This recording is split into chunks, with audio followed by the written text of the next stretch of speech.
Good morning students, कैसे हैं आप लोग? वेल, बहुत बढ़िया होंगे I hope so. Welcome again to our YouTube channel that is Suresh physics Ara. और हम पढ़ रहे थे बच्चों class 10 physics chapter 2 refraction of light. और आज उसका लेक्चर नंबर 16 है और ये उसका आखिरी लेक्चर है बच्चों। ठीक है, आज हम लोग पढ़ने जा रहे हैं पावर ऑफ लेंस। क्या पढ़ने जा रहे हैं बच्चों? Power of lens. लेंस की पावर क्या होती है?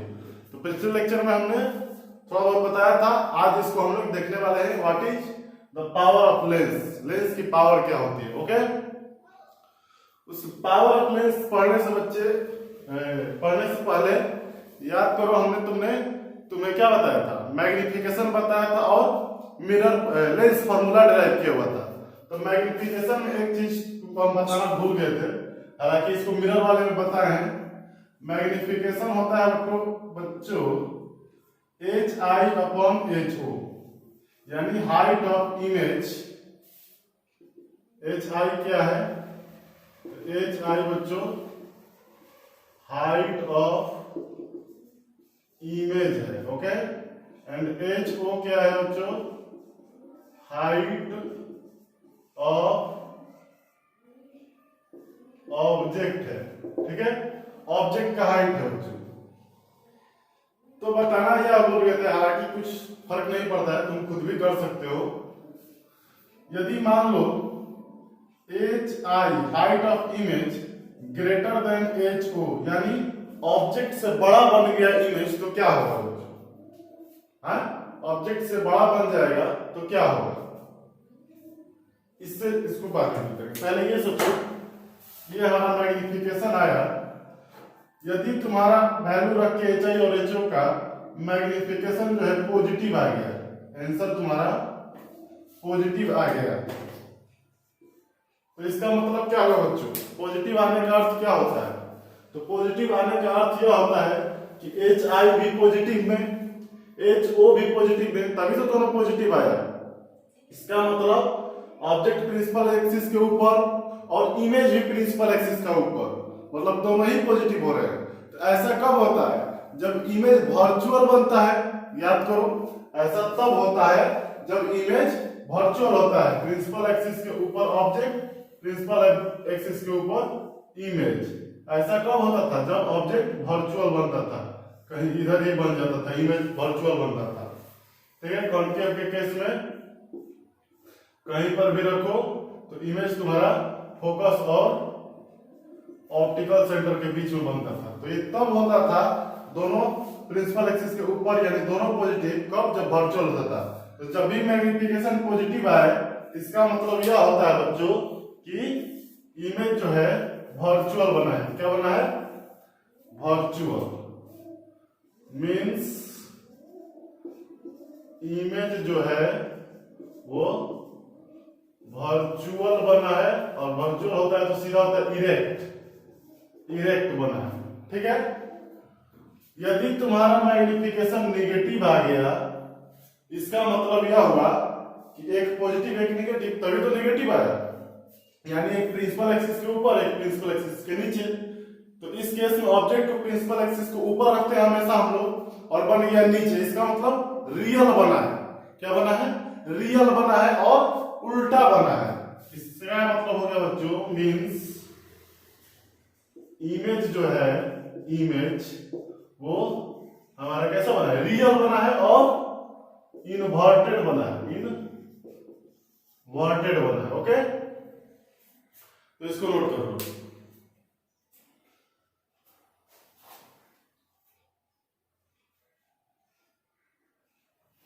हो गया? चलो, ये तो हमारा रियल इन्वर्टेड का केस हो गया। अब साइज जो है बड़ा बना कि छोटा बना, तुम वैसे तो तुम वैल्यू निकाल सकते हो, HI निकाल सकते हो, HO निकाल सकते हो, लेकिन मैग्निफिकेशन देखकर भी तुम बता सकते हो। वो कैसे बताओगे? अभी बताते हैं। मैग्निफिकेशन देखकर बताओगे। तो यदि मान लो इमेज का साइज I और ये हो गया O, इमेज का साइज ऑब्जेक्ट से बड़ा हो गया, इमेज का साइज ऑब्जेक्ट से बड़ा हो गया, यानी एच आई जो है वो एच ओ से बड़ा हो गया तो क्या होगा बच्चों? तो ये देखो फ्रैक्शन है, ऊपर कोई बड़ा अंक रखोगे, जैसे मान लो 20 रखा और नीचे 10 छोटा अंक, ये 20 और ये बड़ा, नीचे छोटा, तो आंसर जो आता है बच्चों इसका 2 आएगा। मान लो ऊपर तुम 20 रखते, नीचे 15 रखते, तो इसका आंसर कितना आएगा?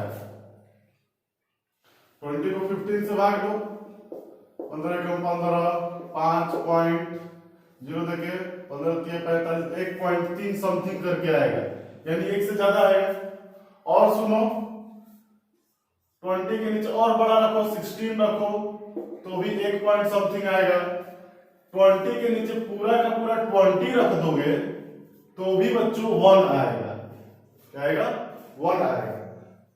और सुनो 20 के नीचे बड़ा अंक रख दो, 40 रख दो, 1/2, 1 से कम आ गया। इसका मतलब समझ रहे हो बच्चों क्या कर रहे हैं? ऑब्जेक्ट का हाइट छोटा होगा, जब भी छोटा होगा तो देखो रिजल्ट तुम्हारा 1 से ज्यादा आएगा। क्या आएगा? 1 से ज्यादा आएगा, यानी इमेज बड़ा होगा तो वैल्यू तुम्हारा 1 से ज्यादा आएगा। और सुनो जब भी इमेज का हाइट और ऑब्जेक्ट का हाइट बराबर होगा तो कट के 1 आएगा। ओके, और इमेज का साइज छोटा पड़ गया, ऑब्जेक्ट का बड़ा हो गया तो तुम्हारा 1 से कम आएगा, 1 से कम आएगा। तो तुम इसको देख कर यदि 1 आ गया तो इमेज का साइज ऑब्जेक्ट का साइज बराबर है। 1 से ज्यादा आ गया मतलब इमेज बड़ा है, ऊपर वाला बड़ा है, तभी ना एक बार से ज्यादा बार में कटा है। और 1 से छोटा आ गया मतलब नीचे वाला बड़ा है, ऑब्जेक्ट का हाइट बड़ा है। तो इसी चीज को तुम मैग्निफिकेशन देखकर भी बोल सकते हो। लिखिए बेटा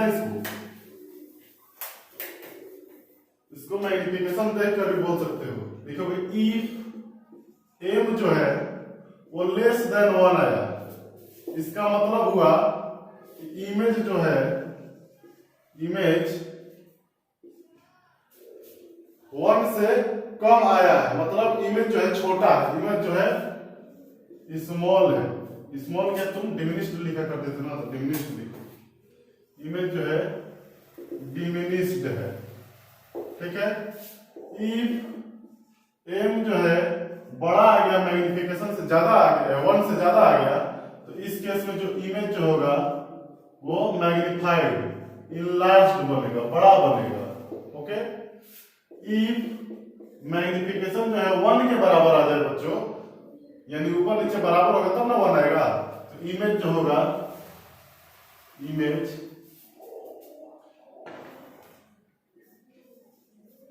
इक्वल साइज टू ऑब्जेक्ट या फिर सेम साइज, या फिर लिखोगे सेम साइज। क्या लिखोगे बच्चों? सेम साइज एज ऑब्जेक्ट, ठीक है, same size as object. Question में इसका डायरेक्ट यूज भी किया जाता है, इसलिए तुमको बता दिए। उस समय हम बताना भूल गए थे, सॉरी फॉर दैट। नोट कर लो इसको।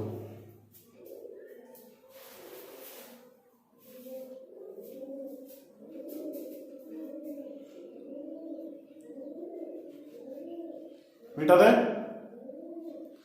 चलो मिटाते हैं इसको। अब हमारे पास लास्ट टॉपिक बचा हुआ है बच्चों, पावर ऑफ लेंस। क्या बचा है? Power of lens. लेंस की पावर क्या होती है, ठीक है। तो तुम्हारे पास 2 लेंस हैं सिलेबस में, 2 लेंस है। क्या है? पहला है ये लेंस, इसका क्या नाम है? कॉन्वेक्स, कॉन्वेक्स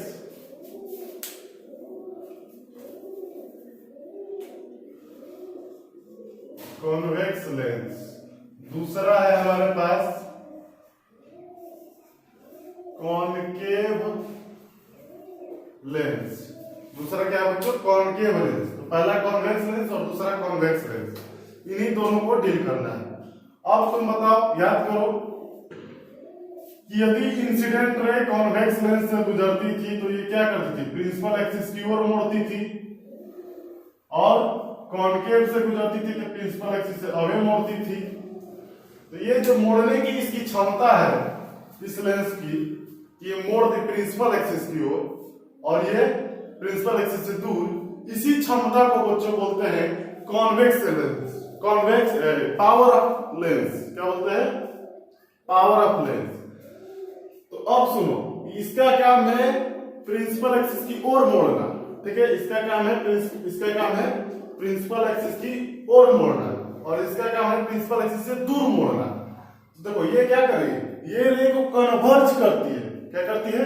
कन्वर्ज करती है, इसीलिए तो इसका नाम कन्वर्जिंग लेंस भी है बच्चों। याद करो, इसको बोले थे कन्वर्जिंग लेंस। और इसका काम है रे जाने वाली रे को प्रिंसिपल एक्सिस से दूर भगाना, डाइवर्ज करना, इसलिए इसका नाम हमने डाइवर्जिंग लेंस भी बोला था। क्या बोला था?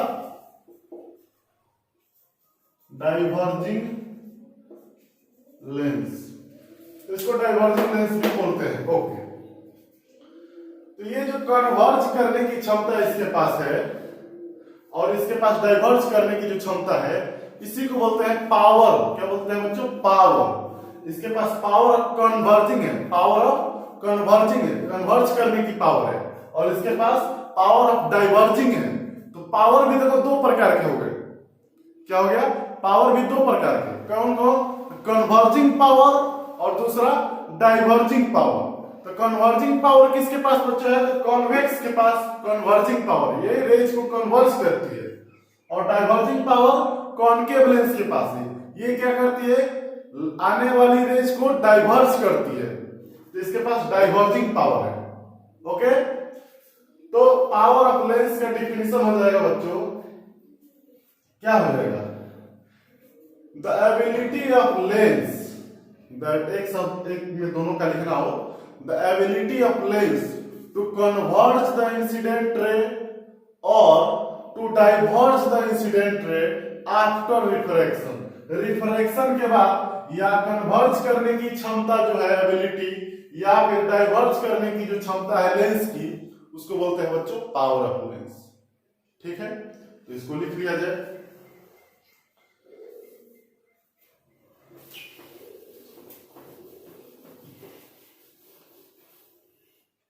पावर ऑफ लेंस में क्या लिखोगे? The ability of lens to converge और टू डाइवर्ज द इंसिडेंट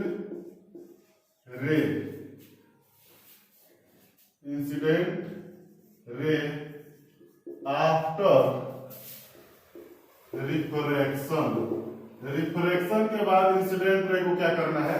या तो कन्वर्ज कर दे या फिर डाइवर्ज कर दे। इस एबिलिटी को, लेंस की इस क्षमता को पावर ऑफ लेंस बोलते हैं बच्चों। क्या बोलते हैं? Power of lens. इसकी क्षमता को पावर बोलते हैं। पावर यानी शक्ति, लेंस की शक्ति। अब ये भी कितने प्रकार के होते हैं? तो दो प्रकार के होते हैं बेटा। इसको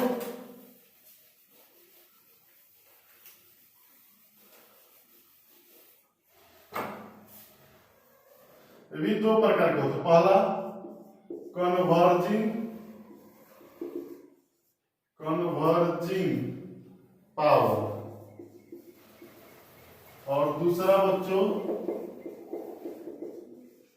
डाइवर्जिंग पावर।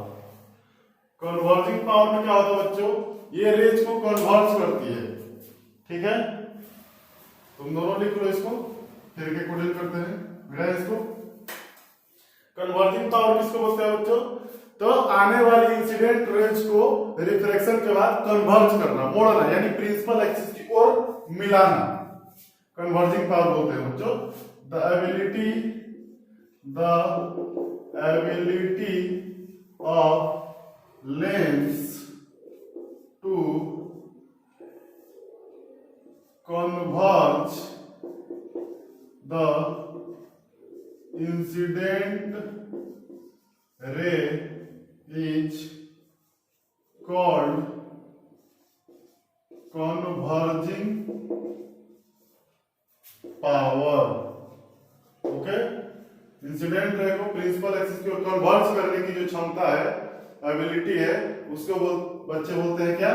Converging power. और ये किस लेंस से संभव है? कन्वर्जिंग लेंस से संभव है। कन्वर्जिंग लेंस कौन है बच्चों? तो कॉन्वेक्स लेंस। लिखोगे convex lens, convex lens has converging power। इसीलिए तो बच्चों कॉन्वेक्स लेंस को कन्वर्जिंग लेंस भी कहा जाता है। लिख लो उसको भी यहीं पे,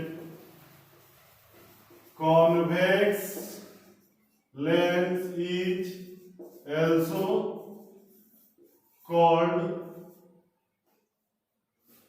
also called converging lens। क्या है बच्चों?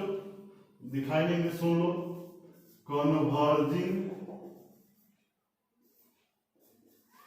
lens। convex lens has converging power। convex lens is also called converging lens। converging lens बोला जाता है convex lens को। ओके, चलो, तो ये हो गया कन्वर्जिंग पावर। दूसरा हमारा है डाइवर्जिंग पावर। तो सिमिलरली उसमें क्या होगा? The ability of lens to diverse the incident ray after refraction. यहाँ पे छूट गया बच्चों, आफ्टर रिफ्रैक्शन लिख लेना, after refraction is called converging power। The ability of lens to converge the incident ray after refraction is called converging power। और diverging power में बच्चों लिख लोगे कि लिखा दे, लिख लेना खुद से। The ability of lens, लिखा देते हैं, क्या करें, लिखो इसको लिखो फट से, लिख लिए? मिटा दे। तो इसमें कुछ नहीं, थोड़ा बहुत चेंज करेंगे, कन्वर्ज की जगह डाइवर्ज करेंगे।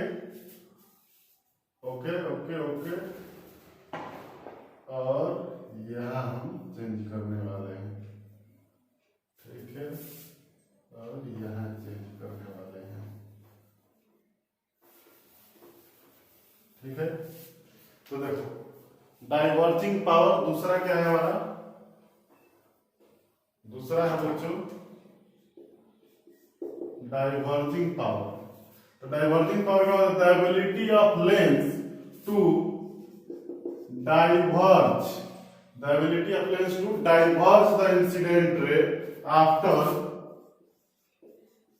Refraction is called diverging power, is called diverging power. और ये काम कौन करता है बच्चों? तो कॉनकेव लेंस करता है। concave lens has diverging power। इसीलिए कॉनकेव लेंस को बच्चों, concave lens is also called diverging lens। ठीक है, कॉनकेव लेंस को बच्चों डाइवर्जिंग लेंस भी कहते हैं, ठीक है, इतना नोट करो।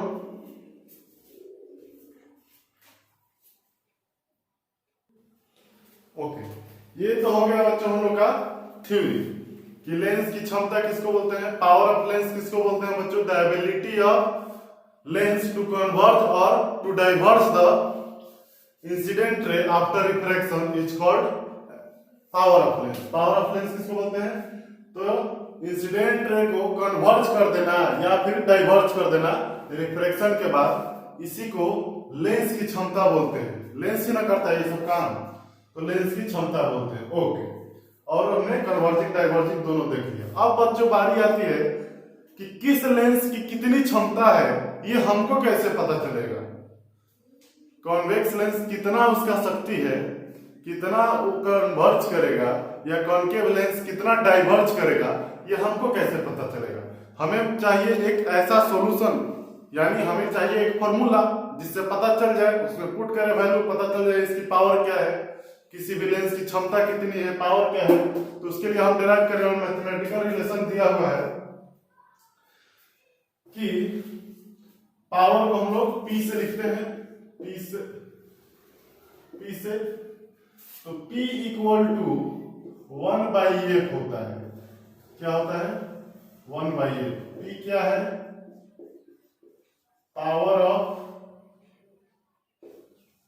लेंस, और F क्या है बच्चों?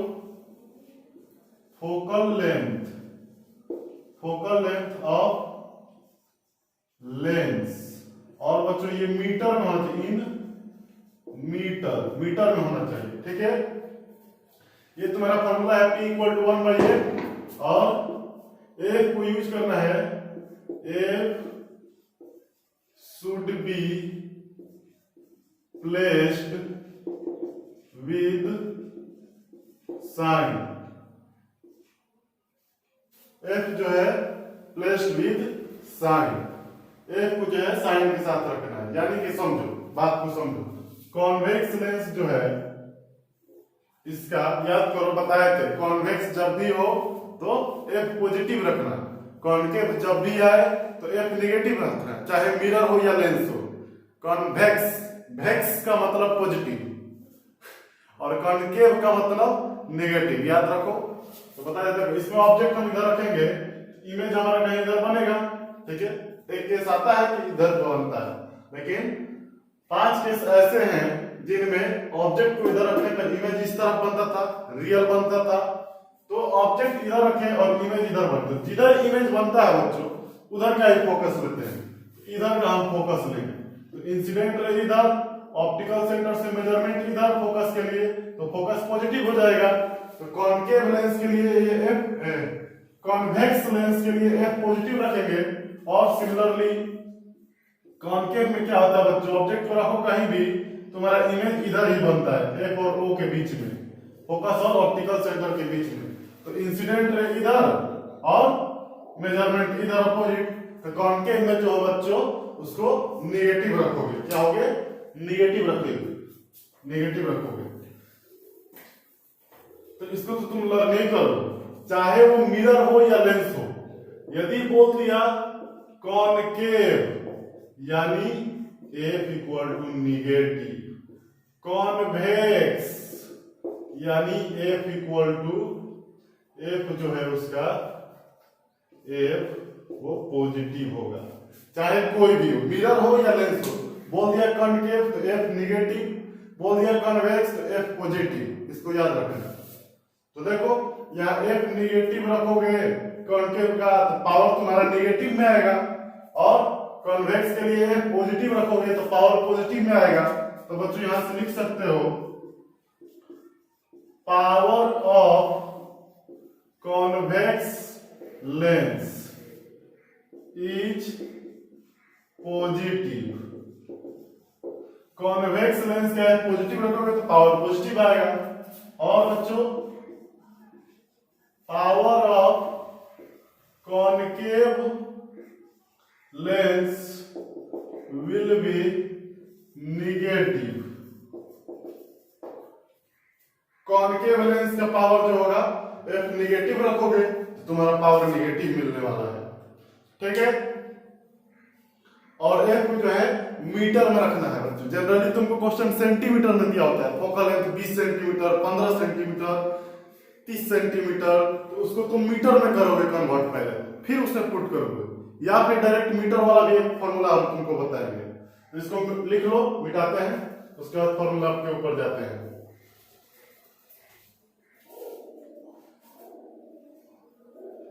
हो गया? मिटा दें? चलो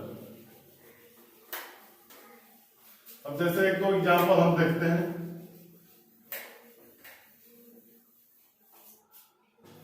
एक दो एग्जाम्पल देखते हैं। तो देखो, मान लो बोल दिया कोई कॉनकेव लेंस है, कॉनकेव लेंस, कौन है? कॉनकेव लेंस, जिसका फोकस दिया है 15 सेंटीमीटर, या फिर इजी कर लो 25 सेंटीमीटर। पूछ दे कि इसका पावर बताओ कितना होगा, तो तुम क्या करोगे बच्चों, P equal to 1/f use करोगे, ठीक है। और यहाँ f जो है मीटर में रखना है और तुमको सेंटीमीटर में दे रखा है, तो तुम यहाँ से पहले f को कन्वर्ट करोगे, f इक्वल टू 25 सेंटीमीटर। अब सुनो, सेंटीमीटर से मीटर में करने के लिए क्या करते हैं, 100 से divide, 100 centimetre equal to 1 metre. तो 100 सेंटीमीटर में कितना मीटर आया, तो 100 को 100 से भाग दे दो, 1 मीटर आ जाएगा। यानी सेंटीमीटर से मीटर में आने के लिए बच्चों तुमको 100 से डिवाइड करना होगा, यानी यहाँ 100 से डिवाइड कर देंगे तो ये सेंटीमीटर से मीटर में बदल जाएगा, तो कितना होगा 1/4, ठीक है। तो यहाँ P इक्वल टू 1/1/4, यानी कि 1 को भाग देना है 1/4 से, ठीक है। यानी कि 1 को गुना करना है 4/1 से, यानी 4 आ जाएगा। और सुनो, एक ध्यान देने वाली बात, कॉनकेव बोला है, यानी f जो होगा वो निगेटिव में रखना है, ठीक है, निगेटिव में रखना है। तो तुम यहाँ निगेटिव में रखो, 1/-4 यानी -4, यानी -4 यानी -4, क्या होगा माइनस रखोगे, सब जगह क्या रखोगे, माइनस रखोगे, क्योंकि कॉनकेव बोला है, कॉनकेव हमारा माइनस में होता है। तो तुम्हारा आ गया 4, क्या आ गया बच्चों, P इक्वल टू 4। अब P इक्वल टू 4 आया तो तुम सोच रहे हो कुछ इसका क्या, P इक्वल टू 4 क्या है, -4 लिख देने से तुमको आंसर में माइनस मिलेगा भी नहीं भी मिलेगा, माइनस मिल गया तो क्लियर है कॉनकेव है। अगर माइनस नहीं लिखा है तो तुमको वहां लिखेगा कॉनकेव है, नाम लिख दिया तो साइन नहीं देगा, साइन दे दिया तो तुमको नाम समझ में आ जाना चाहिए। अब बच्चों -4 क्या है, तो कुछ यूनिट वगैरह होना चाहिए, तो पावर का यूनिट बच्चों होता है डायोप्टर, क्या होता है, डायोप्टर। यहां D लिखोगे, तो लिखो कहीं ढंग से लिख लो, इसको मिटा दे, बहुत आसान है बच्चों, चलो मिटा देते हैं, या फिर यहां पे मिटाते हैं और लिख लो SI unit of power, power कैसा unit, dioptre, DIOPTER, dioptre, shortcut में इसको D भी लिखते हैं, ठीक है, डायोप्टर होता है D भी। और सुनो, मीटर इनवर्स यानी P इक्वल टू 1/1 मीटर में रखना है, यानी F को जो है मीटर में रखना है। अब ये मीटर ऊपर चढ़ता है तो ऊपर नीचे इसका पावर में +1 है, तो 1 ऊपर जाके मल्टीप्लाई हो जाएगा m का पावर -1, और किसी भी चीज को 1 से मल्टीप्लाई करोगे तो उतना मीटर इनवर्स, तो ये भी इसका यूनिट होता है, इसको भी याद रख सकते हो। मीटर में रखना, नीचे रखना था ना, इसको ऊपर लाए तो पावर -1 हो गया, ठीक है। एक्सपोनेंट कैसे सवाल है ये, एक्सपोनेंट से तुम 7 क्लास में चैप्टर 5 RS अग्रवाल के बुक में एक्सपोनेंट है, वहां से तुम सीख सकते हो। तो या फिर तुम डायरेक्ट डायोप्टर रखो, D रखो, कोई दिक्कत नहीं है, बस फॉर्मूला में एक रखते समय उसको मीटर में कन्वर्ट कर लेना, ठीक है। एक हम तो पूरा डायरेक्ट फॉर्मूला बताते हैं, मीटर में कन्वर्ट करने की जरूरत भी ना हो, यदि सेंटीमीटर में दिया, देखो सवाल में यदि मीटर में पहले ही से दे दिया है तब कन्वर्ट मत करना, सेंटीमीटर में दिया हो तब कन्वर्ट करना, ओके। चलो ठीक, अब इसी क्वेश्चन को तुम देखो, इसी क्वेश्चन को तुम देखो, डायरेक्ट क्या कर सकते थे, P इक्वल टू 1/1, तो 1/-25/100 रखते, घटाते उठाते कुछ घटाना उठाना नहीं है, अभी बाद में घटाया जाएगा, ओके। तो यानी 1 को भाग देना है -25/100 से, इसका मतलब 1 को गुना करना है 100/-25 से, यानी अब 100 गुना 1 100 हो गया और नीचे -25, यानी तुम्हारा -4 डायोप्टर आंसर आ गया। तो तुम डायरेक्ट रख सकते हो, तो इधर कन्वर्ट नहीं करना चाहते हो तो 100 को यूज करो, 100 को यूज करो और देखो उसका फॉर्मूला कैसे होगा। तो उसका फॉर्मूला बच्चों बता रहे हैं हम, लिख लिए होंगे, पावर ऑफ यूनिट लिख लेना, ऐसा यूनिट ऑफ पावर। उसका बच्चों तुम क्या करोगे, एफ जो है मीटर में रखना है, P equal to 1/f, F को क्या है मीटर में रखना है।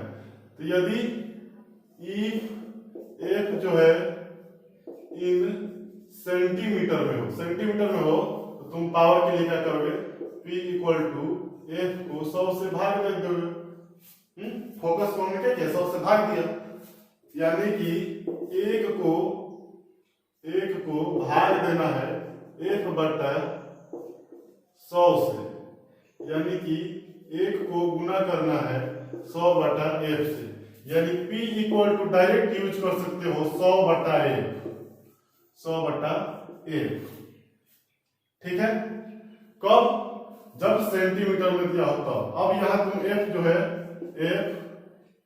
f को सेंटीमीटर में रखना, f को सेंटीमीटर में रखना, कोई दिक्कत नहीं है, 100 बटा f रख दो डायरेक्ट। तो ये डायरेक्ट रिलेशन था। ठीक है, तो इसको नोट करो।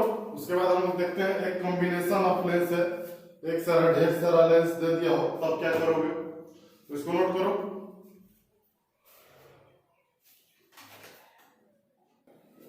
तो बच्चों इसके बाद कॉम्बिनेशन ऑफ लेंस आता है। तो कॉम्बिनेशन ऑफ लेंस पढ़े, थिन लेंस का कॉम्बिनेशन। क्वेश्चन में थिन लिखा होना लिखना हो उससे कोई मतलब नहीं, तुम्हारे सिलेबस में थिन ही होगा। कॉम्बिनेशन ऑफ लेंस यानी एक साथ बच्चों दो लेंस इस प्रकार से कंबाइन कर दिया हो, या फिर 3 लेंस दे दिया हो। अब वो पूछेगा कि इसका पावर बताइए। पहला का फोकल लेंथ f1 है, दूसरा का f2 है, और तीसरा का फोकल लेंथ f3 है। या फिर तुमसे इस प्रकार का भी कॉम्बो दे सकता है, पहला कॉन्वेक्स और दूसरा कॉनकेव, फिर तीसरा कॉन्वेक्स या फिर वो भी कॉनकेव। अलग अलग प्रकार का सवाल तुमसे दे सकता है। तो इस केस में ऐसे क्वेश्चन को डील करने के लिए बच्चों आया है हमारे पास कॉम्बिनेशन ऑफ लेंस का कॉन्सेप्ट। इसमें क्या होता है, तुम एक काम करो, मान लो इसका पावर कितना होगा P1, और इसका पावर P2, और इसका पावर P3, तीनों का फोकस अलग अलग है तो पावर अलग अलग होगा। हम क्या करेंगे, तीनों को हटाकर एक ऐसा लेंस लगाएंगे जो तीनों के काम अकेले कर दे। मतलब मान लो तीनों ने मिलकर किसी रे को इतना मोड़ा है, ठीक है, और कोई अकेले ही उतना मोड़ दे, तो इन तीनों का लगाने से अच्छा हम एक अकेले इसी को यूज करें। ओके, तो इसका पावर इन तीनों के बराबर हो जाए तो हमें क्या जरूरत है, तीन लेंस को लगाने के लिए हम एक ही लेंस का यूज करेंगे। तो इसको बोलते हैं बच्चों कॉम्बिनेशन ऑफ पावर में हम क्या करेंगे तीनों का जगह हम इसको यूज करेंगे। और इसका पावर कितना आ जाएगा बच्चों, तो इसका पावर है P इक्विवेलेंट बोलेंगे। क्या बोलेंगे, P इक्विवेलेंट, P इक्विवेलेंट यानी अकेले इक्वल होगा इन तीनों के या फिर चारों पांचों जितना दिया हो सबको। तो P इक्विवेलेंट कितना आएगा, तुम बताओ कितना आएगा। तो इन तीनों के या चारों को या पांचों को जितना भी दिया हो सबको जोड़कर इतना बराबर आएगा। तो P इक्विवेलेंट का वैल्यू बच्चों हो जाएगा P equivalent equal to P1 plus P2 plus P3 plus जितना भी जोड़ा हो Pn, n मतलब 10 20 30 n का वैल्यू कुछ भी हो सकता है। यानी कि अब P1 P2 P3 अलग निकाल सकते हो, सबका F1 F2 F3 दिया हुआ है। तो P इक्विवेलेंट अकेले आया है तो तुम सोचो पावर सबके बराबर है तो सबका फोकस लेंथ मिला के भी अकेले इसका फोकस होगा, यानी इसका फोकस होगा F इक्विवेलेंट।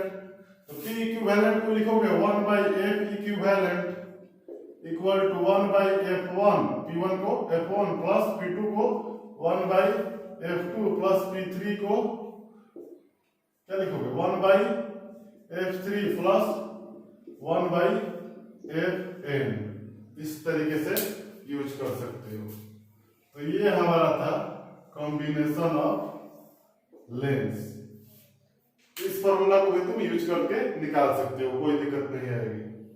डायरेक्ट क्या करोगे, सबका फोकस दिया रहेगा, सब कांटेक्ट में रहेंगे, तो सबका पावर अलग अलग निकालो और जोड़ दो, पावर आ गया।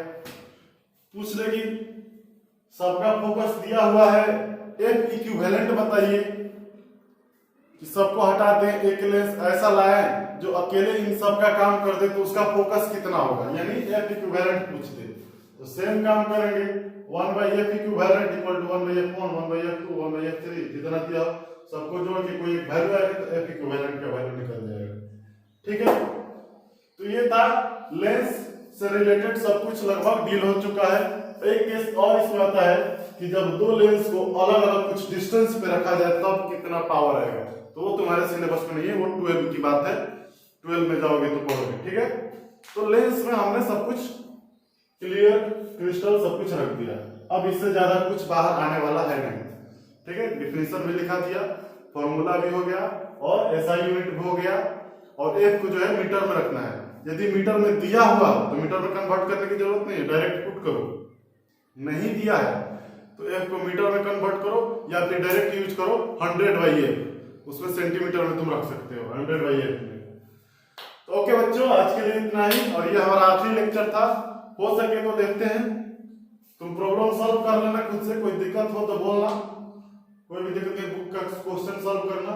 हो सके तो मैं भी एक वीडियो छोटा सा बना दूंगा, छोटा सा क्या है, मतलब 10-12 क्वेश्चन कम से कम होंगे, उसमें डील कर लिया जाएगा। वैसे ये लेक्चर पूर्ण रूप से समाप्त हो गया है, चैप्टर 2 एंड हो चुका है। इसके बाद हमारा बच्चों है चैप्टर 3, क्या है, human I and colourful world. उसमें आई पढ़ना है, आई के बारे में सब कुछ पढ़ना है। तो ठीक है, तैयारी करते रहो बच्चों, पढ़ाई करते रहो जम के, बी प्रिपेयर, हमेशा अपने आप को इस प्रकार रखो कि हम रेडी हैं, कभी भी आप टेस्ट ले लो, इस तरह से तैयारी रखना है। तो ओके बच्चों, पढ़ाई करते रहो, ऑल द वेरी बेस्ट।